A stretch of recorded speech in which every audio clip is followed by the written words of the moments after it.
রাধে রাধে। আমি অনুপমার সংসারে আপনাদের স্বাগত জানাই। সামনে জারের মধ্যে যেটা দেখতে পাচ্ছেন এটা হলো শুকনো আমলকি বা আমলকির মুখশুদ্ধি বলতে পারেন।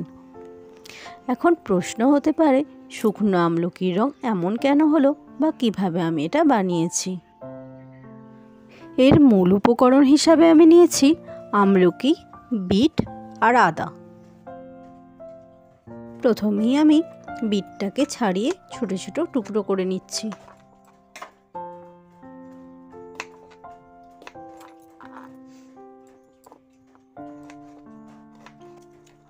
এরপর আদাটাকেও ছাড়িয়ে ছোট ছোট টুকরো করে নিলাম।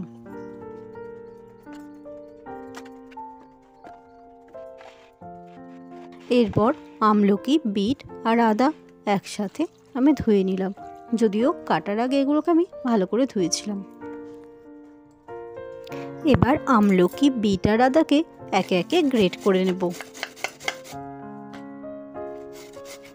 আমলকির বীজগুলোয় যে অল্প শাঁস থেকে যায়, এগুলোকে নুন মাখিয়ে রেখে দিলে এগুলোও খেতে খুব ভালো লাগে। গ্রেট করা হয়ে গিয়েছে, এবার এগুলোকে একসাথে মিশিয়ে দেব।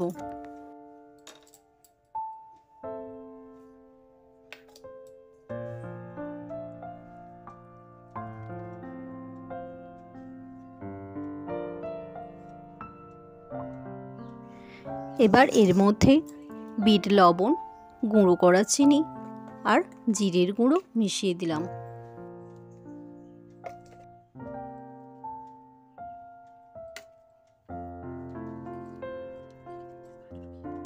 আর আমলকির বীজগুলোয় অল্প একটু লবণ আর বিটের রস মাখিয়ে দিয়েছি, তাতে এগুলোকে যেমন সুন্দর দেখাচ্ছে তেমন খেতেও সুস্বাদু হয়েছিল। আমলকিটা শুকানোর জন্য ডিশ নিয়ে ছাদে চলে এসেছি এবং একে একে সমস্ত আমলকিটা দুটো ডিশে চাড়িয়ে দিচ্ছি, যাতে কোনো পাখি এসে নষ্ট না করে ফেলে তার জন্য একটা জাল চাপা দিয়ে দিয়েছিলাম। 4 দিন ভালো করে ঝলমলে রোদে শুকানোর পর এগুলোকে দেখতে এই রকম হয়েছিল। যেহেতু এটা টক জিনিস, তাই ডিশগুলোয় কালো দাগ পড়ে গিয়েছিল, তবে ডিশগুলো মাজার পর আর দাগ ছিল না। আর এই আমলকিগুলো এখন খাওয়ার জন্য একেবারে তৈরি। এটা তৈরি করা খুব একটা শক্ত নয়, তাই আপনারা চাইলেই যখন খুশি তৈরি করে নিতে পারেন।